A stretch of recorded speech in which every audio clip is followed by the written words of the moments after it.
సంబంధించి ఒక చిన్న విషయము. ఇలాగే మనం డిస్కషన్స్ చేస్తూ ఉన్నామనుకోండి, ఫ్రెండ్స్ తోటి కానివ్వండి, ఎవరితోటైనా. కొంతమంది ఎక్స్‌పీరియన్స్ తోటి వాళ్ళ సలహాలను మనకిస్తారు. ఆ ప్రాబ్లమ్‌కి సొల్యూషన్ లాంటివి. కొంతమంది వాళ్ళ క్వాలిఫికేషన్ తోటి మనకి సలహాలిస్తూ ఉంటారన్నమాట. ఇప్పుడు ఒకవైపు నాకు ఇక్కడ హెడేక్‌గా ఉంది అని చెప్పి, దానికి సలహా ఒకవేళ ఒక పర్సన్‌ని మీ ఫ్రెండ్‌ని అడిగారనుకోండి. తనేం చెప్తారు, "ఓహో! ఇటువైపు తలనొప్పారా?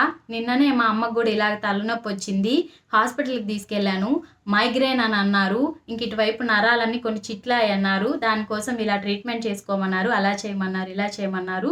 నేనే ఒక మంత్ తర్వాత తీసుకెళ్ళాక డాక్టర్ తిట్టారు నన్ను" అని అన్నారు. "నీకెప్పటి నుంచి వస్తుంది?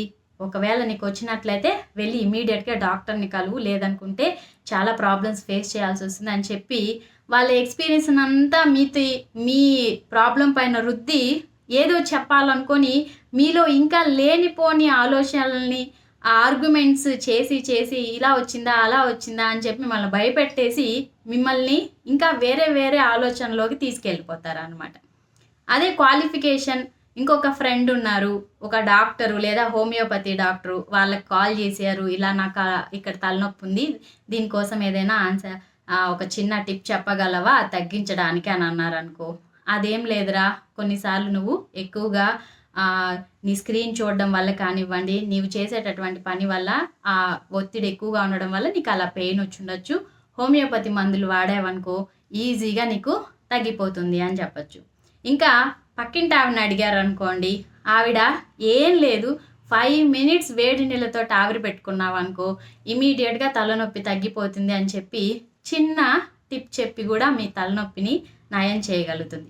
ఇంతమంది ఇన్ని చెప్పినా కూడా చివరకు నువ్వేం చేయాలి అనంటే, వాళ్ళు చెప్పినటువంటి సలహాలో నీకు ఏది కరెక్ట్‌గా సరిపోతుంది, నువ్వు ఏం చెయ్యగలవు అనే విషయాన్ని మాత్రమే అనలైజ్ చేసుకొని తుది నిర్ణయం నువ్వే తీసుకొని ఆ సలహాకి, ఆ ప్రాబ్లమ్స్‌కి నువ్వు గానీ సొల్యూషన్ వెతుక్కున్నావు అనంటే నువ్వు ధన్యుడు అవుతావు.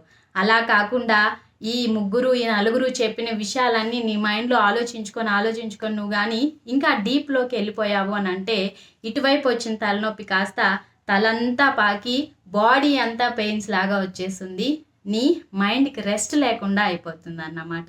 సో ఇలా ఏం చేయాలి అంటే ఆర్గ్యుమెంట్స్‌కి దిగకుండా చిన్నగా డిస్కషన్ చేసి ఎవరితో చెప్తే నీకు మంచి సలహా ఇస్తారు అని అనిపిస్తుందో, ఇచ్చిన సలహాలన్నీ చేయలేం కాబట్టి మనకి ఏది సూట్ అవుతుందో, ఏదైతే మన ప్రాబ్లమ్‌కి సొల్యూషన్ ఇస్తుందో ఆ మ్యాటర్‌ని మాత్రమే నువ్వు నీకు తీసుకొని ఆ ప్రాబ్లమ్ నుంచి బయటపడ్డావంటే నువ్వు ధన్యుడివి అవుతావు. కొంతమందికి మన ప్రాబ్లమ్‌ని చెప్పినా వాళ్ళకి సరదాగా ఉంటుందన్నమాట. మనం ఏం చెప్పినా, ఒక చెడు విషయం చెప్పినా, మంచి విషయం చెప్పినా అలా హుహు. అవునా? అంటూ నవ్వుతూ ఉంటారే కానీ ఏ సలహా ఇవ్వరు. ఓహో! ఇలా జరిగిందా అని వాళ్ళంతట వాళ్ళు ఆ ఫేక్ నవ్వుకుంటూ చూస్తూ ఉంటారే గానీ మీకు సలహా ఇద్దాము, మిమ్మల్ని అందులో నుంచి బయట పడేద్దాము అని చెప్పి ఎప్పటికీ గూడా ఆలోచించరన్నమాట.